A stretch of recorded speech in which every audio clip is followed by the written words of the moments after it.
Ang video natin ngayon ay tungkol sa paggawa ng pants or pantalon. Unang gagawin ay maggawa tayo ng borderline.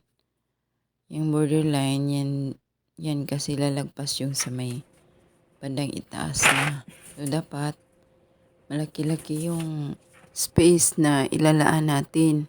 About 3 inches to 2.5. Tapos mag-line tayo sa gitna para sa center line. Yung center line, magagamit natin yan lalo na kapag i-flat na natin siya sa tela.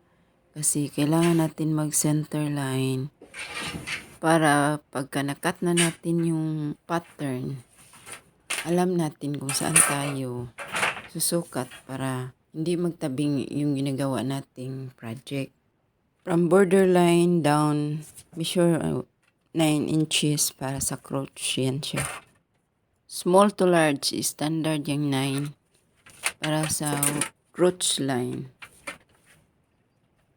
Then from borderline down, yung length sa pants. Yung length, dapat pagkasukat mo yan is from waistline down sa floor. Yan ang batayan natin sa length ng pants. Tapos, yung allowance sa fold is 1.5 or depende na sa gusto mo gawing allowance sa fold sa baba. Pwede rin yan 1/2.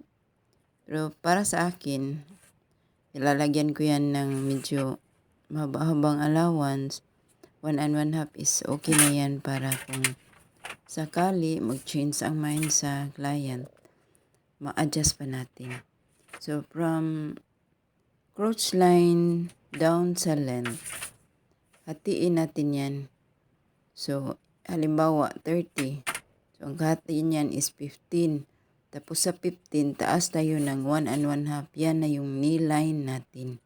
So, ang guhit natin start sa borderline, down to crotch, down to length, then crotch to length, hatiin, tapos akyat tayo ng 1.5 para sa knee line. Then flat na natin yung measurement sa bottom. Yung measurement sa bottom, hatiin natin yan yung kalahati na sukat. Halimbawa 14, so 7 lang ang kunin natin. Tapos yung center is 3 3/4. Doon natin siya itapat ang 3 3/4 sa gitna. Tapos yung 3 3/4 din sa kabila. Ganon din sa knee line. Halimbawa sa knee line is 17. Yung kalahati ng 17, 8.5. So 4 1/4 yung center. At yung bawat sides, dagdagan na lang natin ng 1 inch para sa sewing allowance. Then straight roller yung gagamitin natin pang connect sa bawat side. Yung plus 1 inch, yun yung back, yung sukat sa knee at sa bottom. Yun ang magiging front side natin. Ang sukat sa hips, dito natin siya kukunin sa 7 from here, line dito sa boundary line. Baba tayo ng 7. So, markings na natin dyan. Tapos dito, sa kabila. 7. Then, yung hips is 38. So, kunin natin ang 1/4 sa 38. Ang 1/4 sa 38 is 9 1/2. So, 9 1/2, ang middle niya is 4 3/4. So, ang 4 3/4, dito natin itapat sa center. So, markings muna natin dyan. Tapos dito, 9 3/4. 9.5. So, yan ang sukat sa hips. Then, dito sa waistline, usog tayo dito ng 1/2 inch. From center, usog tayo ng 1/2 inch. Then, yung waistline is 30. 1/2 ng 7.5 kasi 1/4 ng 30 is 7.5. So, 3 3/4 ang center natin. So, dito sa harapan, dito sa may side, ito banda, 7.5, sa add tayo ng 3/4. So, magiging 8 1/4 ang waistline. Itong waistline, add na natin ng 3/4 kasi dito sa baba din, automatic na yan. Pagkatapos nitong pattern, meron na siyang allowance na 1/2 inch para sewing allowance sa bawat side. So, dito sa may bandang side, Taas tayo dito ng 1/2. Baba tayo dito ng 1/4.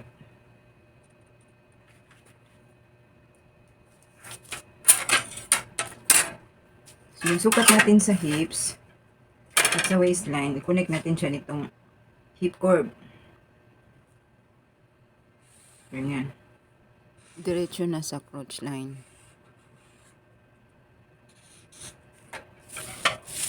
Tapos ito, sa waistline, saka sa hips. Connect natin siya. Hanggang dito sa crotch line. Dito, gamit itong hip curve. Ganyan. Connect natin siya. Tapos dito sa may bandang crotch, sa harap is 1 and 1/2, forward ay 1 and 1/2. Tapos sa may back side is 3 and 1/2. So connect na natin ito. Sa pag-connect ng roller, tingnan natin yung sa may bandang dulo na naka-align siya para hindi siya bigla ang pagka-connect. So ganyan siya.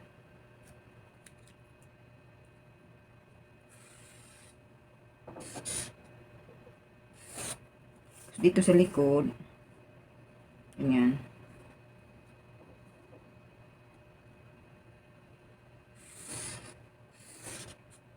Dito na tayo sa pinakadulo kasi hindi naman yan siya pwedeng ganyan. Kasi masyado na malayo. Tapos lalaki na dito sa knee line. So, dito, ulit natin siya ng French curve. Hanapin natin yung pinakamagandang curve. Dapat yung mas malalim na curve doon sa ibaba banda. Thigh. Sukat sa thigh. So, ang sukat sa thigh, para makuha natin ang bandang likod na hip, sukat dito sa may hips. Dito tayo magkuha sa thigh. Baba tayo ng 1 and 1/2.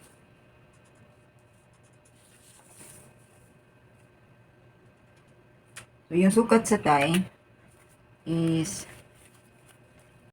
25. Yung 25, dagdagan natin yan ng 2 inches para allowance yan sa tahi. So, magiging 27 na yung thigh. Sukat natin yan, 10 and a half, 10 and 5/8. 10 and 5/8, tapos i-continue natin yung sukat hanggang umabot ng 27. So, doon na sa 27, doon na yung markings natin sa thigh. At tayo ng 2 is magiging 27. So, dito siya. So, hindi natin siya i-markings dito. Dito tayo mag-marking sa taas. Sa may hip line. So, sa pag-connect niyan, ganito siya pag-connect. Para hindi laylay yung sa likod.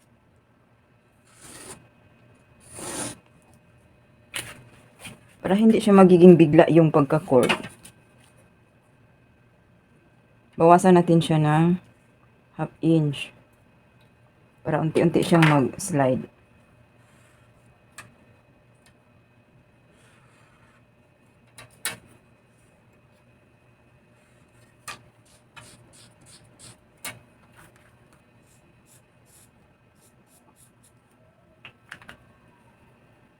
Tapos dito, akyat tayo ng 1/2 inch. Katulad dito. Ay, taas tayo ng 1/2 inch. So, from dito is taas tayo ng 1 and 1/2 or 2. Depende na yan sa sukat mamaya sa crotch.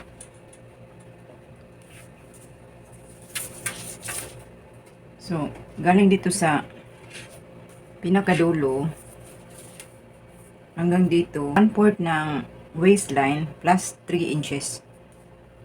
So, 1/4 ng waistline is 7 and a half plus 3 inches. 1, 2, 3. So, 10 and a half. Yan na yung daanan natin sa crotch. Dito natin i-connect.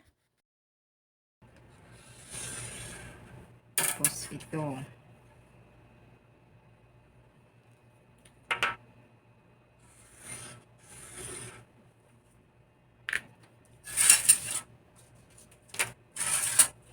Ito, maganito siya yung shape kung malaki yung may bandang puwitan. Ganyan yung makikita nyo na shape. So, yung 3 inches, allowance doon dito is 1/2 para sa side. So, ang para sa dart, marking tayo dito sa gitna ng pang dart.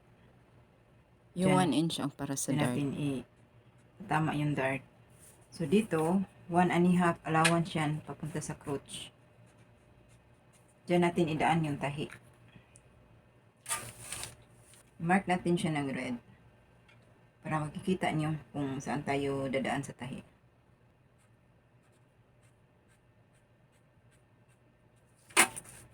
Yan, sa likod, baba tayo ng mga 1/4.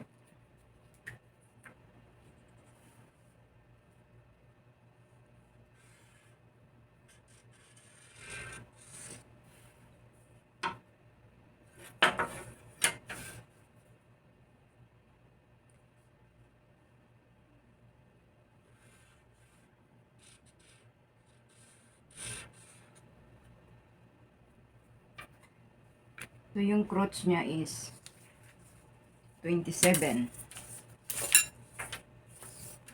Pati natin ito. Sa harapan, ganyan siya pagka line sa harap.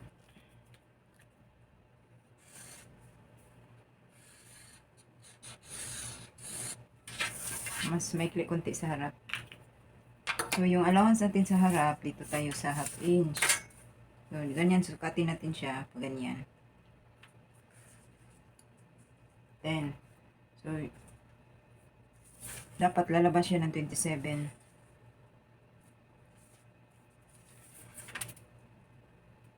So, pag ganyan kulang, dito kayo mag-add. Kapag ganyan yung sukat ng crotch is kulang, dagdagan nyo dito ng 1/2 inch. Kasi depende yung crotch kasi sa may puwitan kung mas malaki yung Puwit sa magsusuot para hindi mag-short. dagdagan talaga natin yan para hindi siya magsikip sa may likuran banda. Ganyan. I-adjust nyo sa may crotch. At saka doon sa taas. Dito. Magdagdag kayo dito sa taas. Iba na lang kung hindi siya masyadong malaki sa may puwit. Kasi depende yan sa sukat sa may bandang likuran niya. Dapat i-measure talaga natin yan para yung puwit sa may bandang puwitan, di siya magsisikip. Lalo na kapag malaki yung puwit, mag-adjust talaga tayo doon sa may crotch at saka doon sa taas banda ng sa may waistband.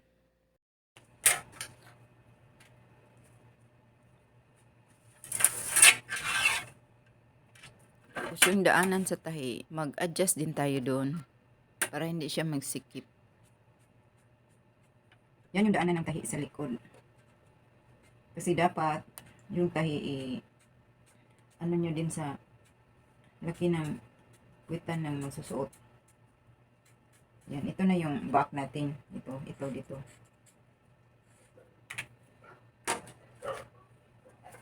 Yung dart natin, dito yung dart sa likod. Baba tayo sa dart ng 4.5. Ganyan. Yan yung markings natin sa dart.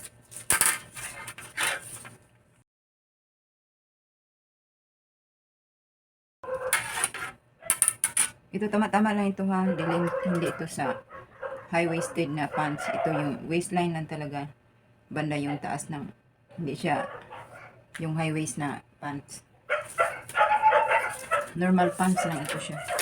So, kapag gawin natin short, dito tayo magsukat sa short. Yung length sa short, halimbawa ganyan, is 16. So, dito na natin yung length sa short. Ganyan. Tapos, straight na natin yung sukat. Halimbawa ganyan. Dito sa short. Tapos, dyan na natin itapat yung sukat. Tapos, yung garter sa likod, kung ano sukat dito sa hips, doon natin din, ang sukat sa waistline, doon din natin i-adjust. Halimbawa nito, ang sukat sa hips is 12.5. So, dapat dito sa taas is 12.5 din. Ganyan, dito yung markings. para hindi siya magsikip. Halimbawa, kung gusto nyo medyo maluwag yung short, dagdagan nyo na lang ng allowance dito sa dito banda na side. Tapos dito rin dagdag nyo na rin papunta sa baba. Kung sa harap, meron kayong pleats dito sa harap. Halimbawa ito, pag nakat na, i-adjust natin dito sa may bandang side. Or mag-fold tayo ng cloth bago natin i-flat yung itong pattern. Medyo mas malaki yung puwit na magsusuot. Dapat i-adjust nyo ito dito, yung sa may tahian. Makikita nyo man yan kasi pag sukat ng crotch is kulang. Dito tayo mag-adjust at saka dito sa taas, saka dito sa may bandang ibaba. Tandaan nyo yung mga points sa mga adjustment kasi importante yun sa different sizes. Itong mga pointers, kapag hindi nyo matandaan, balikan nyo na lang yung video para ma-memorize nyo yung mga points or yung mga paraan kung paano siya gagawin. Or pwede rin i-download nyo na lang sa cellphone nyo, lalo na kung sa YouTube, madali siyang i-download. Tapos balikan nyo na lang kapag kailangan nyo mapanood ulit para magiging master tayo sa pag-pattern nitong pants. Huwag mayang magtanong, i-comment lang sa baba kung nakukonfuse kayo. So ito na yung daanan sa tahi. Tingnan nyo yung adjustment natin. Dito na siya banda dadaan. Yan. Hanggang doon. Half inch. Ito, yung sa front na pattern. Ganyan. Ito dito. Pa doon sa baba. Then ito, sa back. Ganyan. Dito. Yung adjustment natin, tandaan nyo dito. At saka dito sa crotch. Tapos ito, slightly usog tayo dito konti para hindi magsikip yung sa may bandang likuran. Importante ito kung malaki yung puwit na magsusuot. Tapos, dun sa allowance sa fold, bago siya i-cut, i-fold nyo muna para eksakto lang yung allowance kapag na-fold na siya.